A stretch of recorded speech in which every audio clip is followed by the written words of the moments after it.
$21,400,000 has vanished from Dunmore Harwick's operating accounts, Adara, and every falsified transfer in this folder carries your name. Royce Dunmore, 44-year-old Chief Executive Officer of Dunmore Harwick Development Group and husband of Adara, set a thick binder on the formal dining table with the quiet deliberateness of a man who had rehearsed the gesture.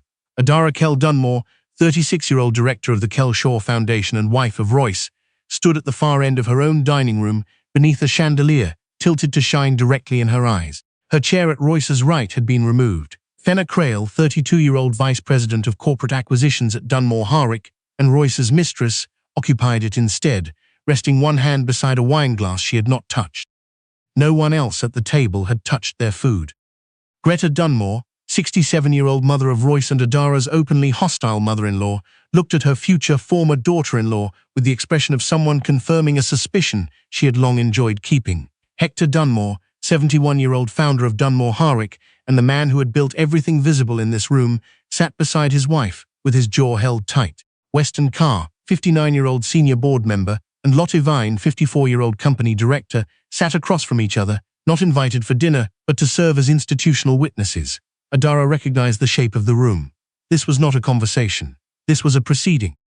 The binder contained altered loan compliance reports, fabricated email chains, a signature lifted from a community grant application she had signed 3 years earlier, and the formation documents of a shell company called Kell Shaw Financial Partners, named to appear connected to her own Kell Shaw Foundation. Royce explained, clearly and without hesitation, that Adara had created the entity, redirected construction disbursements through it, and routed millions into accounts she controlled. "You came into this family presenting yourself as someone modest and harmless," Greta said. "All along, you were waiting for the right moment." Adara turned toward Royce. "You know I did not create those records." Royce looked past her toward Weston Carr. Then Saul Crisp, 57-year-old Dunmore family attorney, placed a filed divorce petition beside the fraud binder. Royce had already signed it. Beside it lay an acknowledgement of service, a separate written consent to dissolution, and a proposed settlement requiring Adara to vacate the marital home, waive her financial claims, accept responsibility for the missing funds, and agree never to discuss the Dunmore family's internal affairs. Adara read every page. She signed the acknowledgement confirming she had received the divorce petition. She signed the written consent, agreeing the marriage should end. But when Saul pushed the proposed settlement across the table and Royce tapped it twice with one finger, Adara set down the pen. "I agreed to end the marriage," she said. "I will not sign a confession for a fraud you manufactured." Royce had expected her to negotiate from panic. Instead, she returned the unsigned settlement to the center of the table without any display of emotion. Clea Dunmore, 30-year-old communications director at Dunmore Harwick, and the youngest of Royce's siblings, watched from the far corner of the room. Her expression was the only one at the table that was not composed. Garrick, the household security supervisor, approached Adara's handbag at Royce's direction. Adara had arrived knowing the bag would be inspected. She had photographed every item inside it before entering the house and had sent the images to Parrish Wold, 50-year-old financial crime attorney and legal advisor to her family trust, along with a time-stamped message confirming her location. When Garrick emptied the bag across the table, her keys, her foundation badge, and a small tube of hand cream scattered across the polished surface, then a black USB drive fell out. Fenna spoke immediately. "That drive contains the disbursement records she copied from the company system." Adara turned toward her. "No one has examined it. How could you know what it contains?" For 1 second, the certainty left Fenna's face. The dining room doors opened before either of them could continue. Detective Annabelle Dross, 44-year-old financial crimes investigator assigned to the case against Adara, entered with 2 officers and a warrant. The warrant had been issued 6 days earlier, after Royce submitted the fabricated evidence package. Adara read the date. He had filed the criminal complaint before he sent her the dinner invitation. This gathering had been arranged because her arrest was already scheduled. And Royce wanted witnesses who would remember seeing her at this table with the documents spread in front of her. Cameras flashed beyond the front gate. She could see them through the dining room window. He had called the photographers before the officers arrived. Parrish entered moments later, identifying himself as counsel. Adara looked toward him once. "Notify Misha and the independent committee," she said. "Preserve every Dunmore account record, every physical token, every loan authorization entry. I am recused. Independent review only." Royce smiled at the words independent committee, the way a person smiles at something they consider theatrical and meaningless. He believed she was performing confidence she did not possess. He had never studied the sealed trust disclosure attached to their marriage agreement. He did not know who Misha was. He would begin to understand the following morning, when his security credentials stopped working. 3 weeks before the dinner, the crisis had begun differently. Dunmore Harwick's equipment lease payments had failed to clear. 47 construction workers arrived at the Harwick Boulevard site on a Tuesday to find their machinery locked because Crestone Private Capital, the company's primary lender, had placed a compliance hold on Dunmore Harwick's credit facility after detecting anomalies in their financial disclosures. Royce called Adara before she had finished her coffee. He did not say good morning. He said, "The compliance model the finance team runs, you corrected it last year. Crestone is rejecting our draw request. If the foundation work can wait, I need you to find the problem." Behind Adara, her program coordinator Mila Goss, 38 years old, was organizing scholarship materials on the conference table. 18 students were arriving in 40 minutes for an awards ceremony. "How many workers are affected?" Adara asked. "Every crew on Harwick. I am coming." She handed the materials to Mila, asked her to run every part of the ceremony, and drove to Dunmore Harwick's operations center. When she arrived, the room was loud with competing explanations. Crestone's notification letter referenced 3 disclosure failures. Revenue had been recognized before collection, short-term debt had been omitted from the covenant calculation, and disbursements had moved through vendor entities the lender could not independently verify. Adara sat down and opened the reports. Within 20 minutes, she had found all 3 failures. She also found a 4th. A series of payments had passed through entities described only as strategic development consultants. One of them was named Kelshaw Financial Partners. She stopped on that name. Varden Oral, 48-year-old company controller and Royce's closest financial ally, noticed her pause. "Corporate lending operates differently than managing a grant portfolio," he said. "I know," Adara replied. "And I know that concealing an obligation does not make it disappear. It only delays the question of where the money went." She corrected the report. She separated legitimate revenue from uncollected receivables, restored the omitted debt obligations to the covenant calculation, and flagged the unverified vendor accounts for Crestone's review queue. A junior analyst verified her figures. He said nothing, but she saw him nod. Royce dismissed the room before Hector could ask Adara to walk the corrections through publicly. 2 hours later, when workers received confirmation that the compliance hold had lifted and the equipment leases would clear, Royce stood before the operations team and announced that his direct negotiations with Creston had protected their jobs. A project foreman gripped his hand and thanked him. Adara watched through the glass partition from an empty conference room. Clea looked from her brother across the floor to Adara's silhouette behind the glass. She did not say anything to anyone.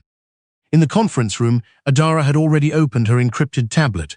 Misha Vane, 59-year-old Chief Compliance Officer of Crestone Private Capital and one of her late father's most trusted colleagues, appeared on the screen. "Mrs. Vane?" Misha said, using the name that appeared on no public record. "The vendor anomalies have triggered a formal review. One account, Kelshaw Financial Partners, was opened using a copy of your passport, an old foundation signature, and an address you have not used in 6 years. Adara looked through the glass at Royce, shaking hands with employees who believed he had saved them. "I need to understand who opened it before we take formal action," she said. "Your passport, when was it last accessed by a third party?" she thought. 8 months ago, Royce said the Dunmore estate attorney needed updated identification for a beneficiary amendment. She had trusted him without asking to see the completed paperwork. "Do not restrict the Dunmore accounts yet," she said. "Protect the workers first. If the independent committee can authorize a draw to clear the leaseholds with corrected disclosures, apply that process. No favoritism and no punishment based on my personal situation. Run it the same way you would run it for anyone." She ended the call and walked back to give Royce the corrected report. He submitted it to Crestone before close of business with his own name at the top of the cover page. The night she understood the full shape of what was being constructed around her name came 5 days before the dinner. She had attended Dunmore Harwick's investor reception as Royce's wife, standing near the edges of the room while Royce moved through it with Fenner beside him. Greta found her near the corridor. "A man who builds things at that scale needs someone who understands what the building costs," Greta said at a volume the people nearby could clearly hear. not someone who teaches community members how to file applications. Royce passed her 20 minutes later. "Don't make tonight something it doesn't need to be," he said quietly. She had not spoken. Later, Clea found her near the service entrance. "Did you create any kind of financial consulting entity recently? Something with your foundation's name in it?" "No." Fear crossed Clea's face quickly. "I saw that name on a vendor processing form Fenna asked me to approve last week. I thought it seemed odd, but—" Fenna appeared at the end of the corridor. The conversation ended there. Adara collected her jacket from the coat check. She remembered the letter in her bag, the letter she had written for Royce explaining everything, who she was, what she had inherited, why the secrecy had lasted as long as it had. Their 9th anniversary was 11 days away. She had planned to give it to him then. She decided to leave it in his office instead, an early attempt. One honest conversation before whatever was approaching arrived. The outer office door was unlocked. Voices came from the inner room. She stepped closer. Royce stood beside his desk with Fenna against him. On the desk behind them, a copy of Adara's passport, a manila folder with her foundation's name and address printed on the tab, a black USB drive, a printed press release, lines of which she could read from the doorway. Foundation director misappropriates construction funds. Family fraud. Executive discovers wife's systematic theft. Once the compliance audit logs show the transfer pattern, Fenna said, the assumption will follow her name automatically. Her background makes the motive obvious, Royce replied. A foundation that size always needs more than it has. Adara photographed the desk through the door gap. She photographed the press release. She photographed the folder and the drive, and Fenna's hand resting beside them. She walked out of the building and called Parrish from the parking structure. "This is not a divorce," she told him. "They are building a criminal case." The holding cell was cold and narrow. The marks the restraints had left on her wrists were still visible when Detective Dross entered for the interview. On a mounted television beyond the bars, a correspondent described Adara as a charity administrator who had used access to a wealthy family's company to execute a sophisticated theft. The photographs accompanying the report had been supplied by Dunmore Harwick's communications department. They showed Royce at construction sites, at city council meetings, at ribbon cuttings. In every image, Adara was absent. In none of them was she identified as the person who had corrected the compliance report that kept those workers employed. The report did not mention the secondary transfer that had processed 17 minutes after she sat down at the dinner table while she was surrounded by witnesses. It did not mention that the USB drive had appeared in a handbag left briefly in a coat room that Clea had seen Fenna enter alone. It did not mention that the press release condemning her had been written before she arrived at the house. Parrish requested the physical token records for every large transfer connected to the case. He requested the drive's chain of custody, its purchase history, its serial number. He requested the building entry logs for Dunmore Harwick's executive floor on the evening of the dinner. He requested every original digital file that had been submitted to obtain the arrest warrant. Detective Dross wrote each request into her notes without argument. Adara's calm troubled Dross in a way that defensiveness would not have. Across the city, Fenna moved her cosmetics onto Adara's vanity and placed 3 of Adara's garments at the far end of the closet to make room for her own. Royce stood in the doorway checking his phone. Vaden reported that the secondary transfer had been placed under Crestone compliance review. Royce told him to create an override authorization request. Once the criminal charge establishes a named responsible party, Royce said, Crest will treat the whole loss as contained and move forward. That is how this works. He needed the credit facility to survive. The frame on Adara had never been only about ending the marriage. It had been about giving Crestone a named explanation for the missing money, an individual, external to the company's leadership, who had since been removed. He believed the institution would accept the explanation because accepting it cost less than conducting a deeper investigation into an 11-year client relationship. He had never looked at the sealed trust disclosure attached to his marriage agreement. He had assumed it described modest family property. He had assumed the woman he had married possessed nothing he could not account for. Vidor Quell, 47-year-old independent forensic accountant retained by Crestone's risk committee, spread his findings across the conference table 2 weeks after the arrest. Royce's physical security token had authorized the secondary transfer, while Adara was seated at the dinner table. Building access records confirmed Royce entering his private office during the exact authorization window.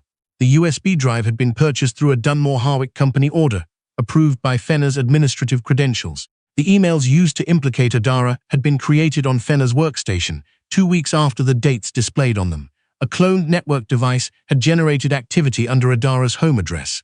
Her signature on the shell company documents had been digitally reproduced from the community grant.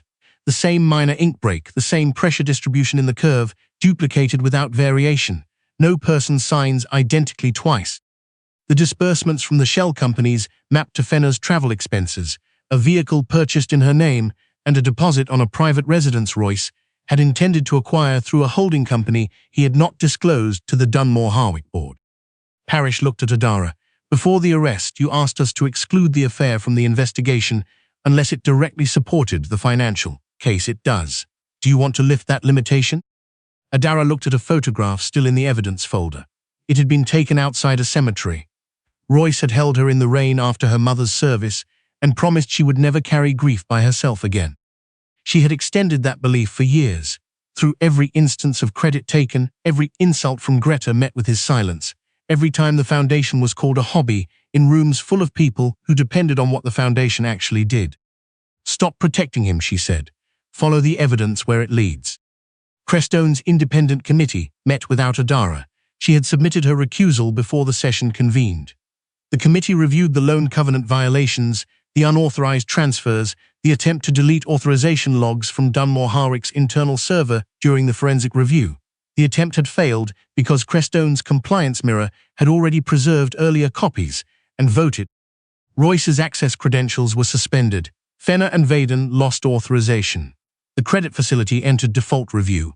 Payroll and essential operations were separated into a monitored disbursement account, shielded from the investigation. Ordinary employees would be paid. The company could survive under independent supervision.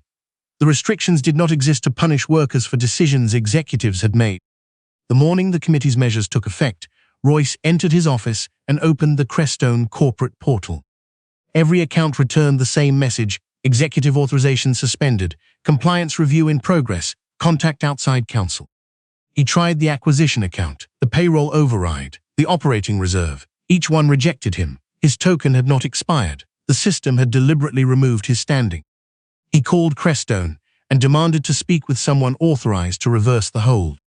A risk officer named Castle answered. Your credentials are among those under active fraud review. Restoration is not possible while the investigation is ongoing. I have been a Crestone client for 11 years. That history is documented. It does not change the current risk determination. Royce looked at the token in his hand. For 11 years it had opened every account, approved every significant disbursement, confirmed every authorization his company required. That morning, it was a small piece of plastic connected to the name of a man the institution no longer recognized as trustworthy. Hector entered behind him, holding a Crestone board notice. The review had been authorized by a party identified as the controlling beneficiary of the Vane Heritage Trust. Who is the Vane beneficiary? Hector asked. Vaden, standing near the window, looked at the floor. The Crestone boardroom held everyone who had been at the dinner, and several who had not. Royce sat beside Greta. Hector sat apart with the particular stillness of a man recalculating from a wrong starting point. Clea kept her hands folded and did not look at her brother. Fenner attended with her attorney and no longer sat near Royce. Vaden sat against the far wall. Saul arranged his files and attempted to appear neutral. At the head of the table sat Orville Dane, 73-year-old chairman of Crestone's independent board, who had known Adara's father since the institution's founding. Crestone has served Dunmore-Harwick for 11 years, Orville said. That history warrants careful stewardship. It does not warrant blindness. Royce placed both hands flat on the table. The person who authorized this review, I want to speak with them directly. Orville glanced toward the closed doors. The controlling beneficiary requested full independent review and removed herself from every decision you are challenging. The doors opened. Adara walked in beside Parrish and Misha. She wore a simple ivory blazer and her late father's watch. She did not smile at the people who had watched her leave their dinner in restraints. She moved to her seat without hesitation, with the unhurried ease of someone who had always belonged in the room and had simply been waiting for the room to acknowledge it. Royce stared. Orville rose. The independent directors followed him. Adara Kelvane, he said, controlling beneficiary of the Vane Heritage Trust and principal owner of Crestone Private Capital. The room did not move. Greta gave a short, disbelieving sound. This is something she arranged. Hector did not laugh. His eyes had moved to the watch on Adara's wrist, a navigator's watch with a brushed steel case, the kind of watch a man wears for decades. He had seen it before, in a framed industry photograph on a wall somewhere, on the wrist of Aldrich Vane. "You are Aldrich Vane's daughter," Hector said. "Yes." Memory returned to Royce faster than he could organize it, the sealed trust disclosure he had never read. The way Adara understood Crestone's covenant terms the morning of the compliance crisis better than his own controller did. Her private calls with Misha, the instruction she had given Parrish while the restraints were closing around her wrists, preserve every Dunmore account record, every physical token. "I am recused, independent review only." He had ignored every signal, because accepting Adara's competence would have required him to question what his own competence was actually built on. "You deceived me," he said. "I disclosed before we married that I held a protected family trust," Adara said. "You signed the agreement without reading the disclosure. The succession restrictions required confidentiality. They expired the week of the compliance crisis." She met his eyes across the long table. "I had written you a letter explaining everything. I was going to give it to you on our anniversary. I went to your office to leave it early, and I found you with Fenner and saw the documents with my name on them." She paused. "I concealed the scale of what I inherited because the law required it, and because I wanted to be certain a man could love me before discovering what I owned. I never created a crime. You created one and used the state to enforce it." Royce had no answer that fit the room. Vidor activated the display. The evidence appeared in sequence, Royce's token authorizing the secondary transfer while Adara sat at the dinner table, Fenner's credentials altering the beneficiary records, Vaden's manipulated covenant reports, the cloned device generating activity under Adara's home address, the USB drive tied to Fenner's purchase order, Clear's photographs and the dinner entry logs, the press release time-stamped before the drive was found, the arrest warrant filed before the dinner invitation was sent. Then the disbursement map appeared, shell company payments flowing to Fenner's travel, the vehicle, the residence deposit, and a holding company Royce had constructed to move assets outside the board's visibility. Fenner looked at Royce. "You told me the transfers couldn't be traced." He did not look at her. He was looking at Adara. "You could stop this," he said quietly enough that only the people nearest him heard. "I could have used this institution to punish you," Adara said. "I chose not to. I recused myself from every operation decision. I asked the committee to protect your workers and your legitimate suppliers. That is why you are sitting in front of evidence instead of sitting across from my anger." Detective Dross entered with Lennox Tabor, the financial crimes prosecutor, behind her. They carried search warrants, preservation orders, and notices requiring all executives present to surrender company devices. When the warrant was placed in front of Royce, his hands pressed flat against the tabletop and did not move. The accounts had remembered everything. Now the law was deciding what that memory would take from him. The criminal charges were filed on a Tuesday. The forensic record, Fenner's cooperation, and Clear's evidence combined into a case that moved without gaps. Varden entered a guilty plea on the accounting fraud counts and lost his professional certification. Fenner's cooperation reduced part of her exposure but restored nothing she had surrendered. The assets connected to the shell company disbursements were restrained under court authority. Royce's removal from Dunmore Harwick was approved by the board the same afternoon the boardroom presentation ended. His access credentials were deactivated. His security token, the one that had trembled in his hands the morning the accounts refused him, was collected by investigators as evidence. Hector sent a written statement to every Dunmore Harwick employee, acknowledging that his commitment to protecting the family name had made him slow to ask the questions that might have protected them sooner. It did not erase what had happened. It gave the workers something the Dunmore family had denied Adara at the dinner table, a public acknowledgement of the truth. Greta came to Parrish's office alone.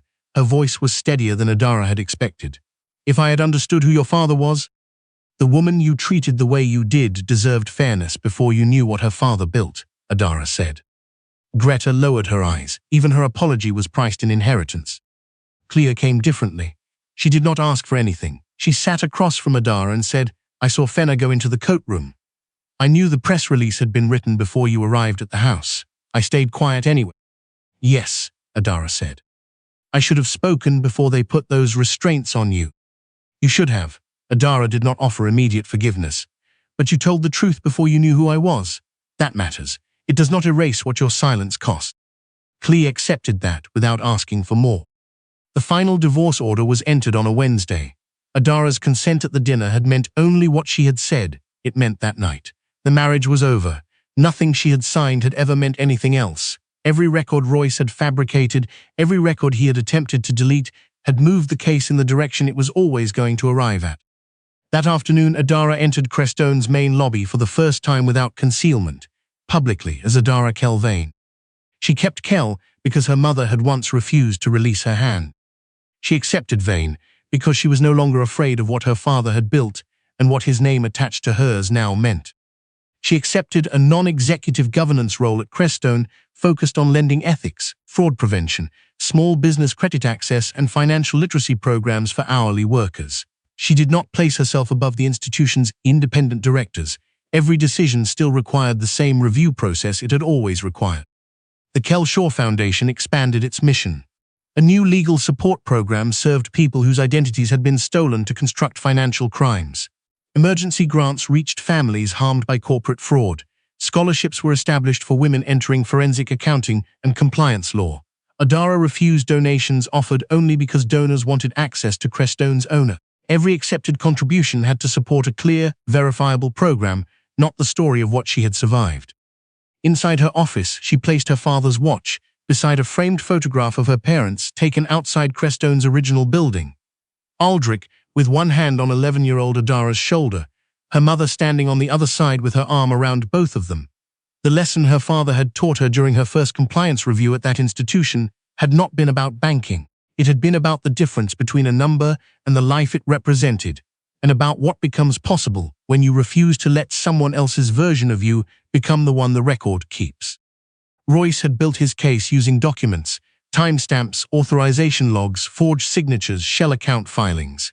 He had believed those records would bury her. He had not understood that records are indifferent to the intentions of whoever creates them. They simply do not forget. On the morning of his arraignment, Adara walked through Crestone's operations floor before sunrise. Employees were processing payroll disbursements, small business loan draws, equipment lease renewals. The work was careful and ordinary and continuous, the way her father had always said this kind of work should be. She reached her office. A file folder waited on the desk beside the watch. Across its cover, urgent referral, construction worker, identity used to create fraudulent subcontractor entity, wages now at risk. Adara sat down and opened the file. Her name had been returned to her. Her father's institution was still standing, and somewhere inside the city, another quiet person needed someone who understood exactly how this kind of damage was built and exactly how it could be taken apart.